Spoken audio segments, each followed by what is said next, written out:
This is the way it feels to move through summer in Lululemon. Iconic Align softness without the front seam. For our smoothest look and feel ever, summer won't know what hit it. Stretch your limits in the non-stop flexibility of the new Lululemon Align No-Line Pant in select stores and at Lululemon.com. With a Venmo debit card, you can Venmo more than just your friends. You can use your balance in so many ways. You can Venmo everything. Need gas? You can Venmo this. How about snacks? You can Venmo that. Your favorite band's merch? You can Venmo this. Or their next show? You can Venmo that. Visit Venmo.me/debit to learn more. You can Venmo this, or you can Venmo that. You can Venmo this, or you can Venmo that.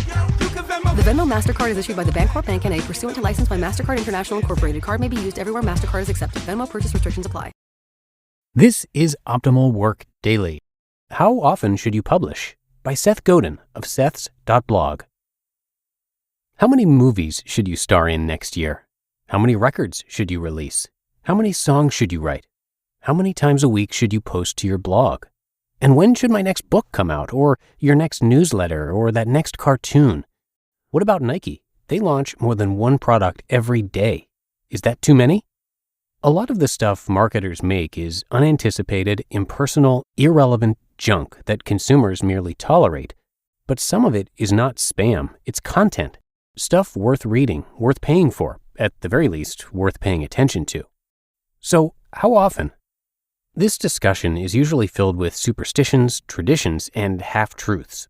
Daily comics come out every day because that's when newspapers always came out. And newspapers came out once a day because it was too expensive to publish 3 times a day, and advertisers and readers wouldn't support the extra expense.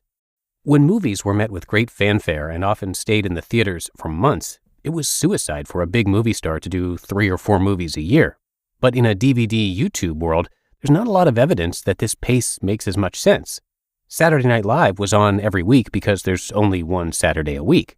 But if it had launched today, it's hard to see the benefit of it being a weekly. I'd like to propose that you think about it differently. There's front list and back list. Front list means the new releases, the hits, the stuff that fanboys are looking for or paying attention to. Front list gets all the attention, all the glory, and all the excitement. They write about front list in the paper, and we talk about the front list at dinner. Dig is the front list. Siskel and Ebert is the front list. Backlist is Catcher in the Rye or 1984. Backlist is the long tail, the idea, and now the long tail, the book. In a digital world, backlist is where the rest of the attention ends up and where all the real money is made. Backlist doesn't show up in the news, but Google is 95% backlist. So is Amazon. Sitting in a meeting yesterday, I brainstormed a term, haystack marketing. I Googled it to see if someone else was using it. You guessed it, number one match was an article I wrote 8 months ago. Google doesn't forget, even if you do. So here's the strategy. 1. Assemble a tribe, a group of true fans, followers, people who have given you permission. Give them all the front list they can handle. Make it easy for them to spread the word, to dig you or bring a friend to your movie or buy your new book for their friends. If you create too much content for this crowd, then you're publishing too much. They care and they want to hear from you. 2. Promote your backlist. Invest significant time and money to make your backlist available, to recirculate it, to have it adopted as a textbook in English class, or featured on Netflix, or part of a retrospective on TV. Take all that money you waste in front list marketing and spend it on the backlist instead. 3. Repeat. Front list becomes backlist. Backlist grows. Fan base grows. It scales. Front list reaches your fans. Your fans spread the word, and eventually your backlist reaches everyone else.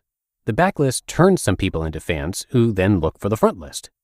The best-selling fiction authors, with one exception, all got hassled by their publishers for writing too often.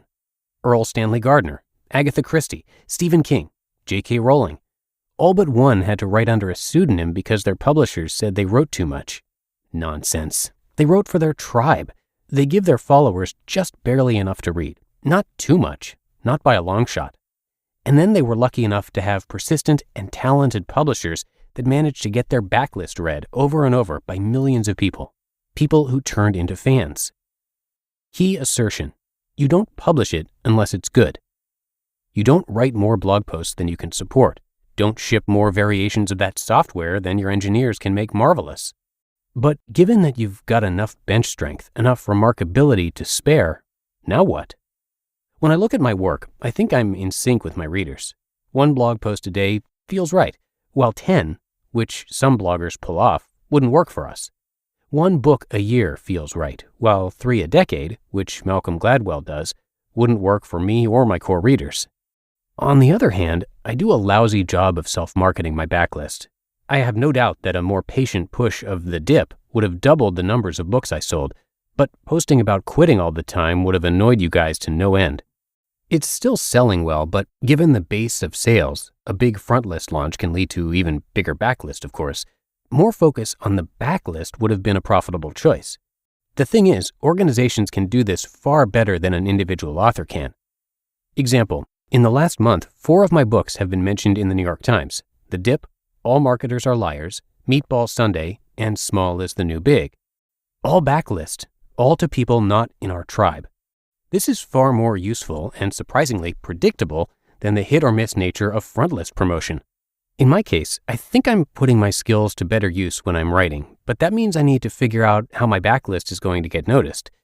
If you've got a team, part of the team should obsess about the backlist, honing it, editing it, and promoting it, while the rest work to generate, as opposed to promote, the front list.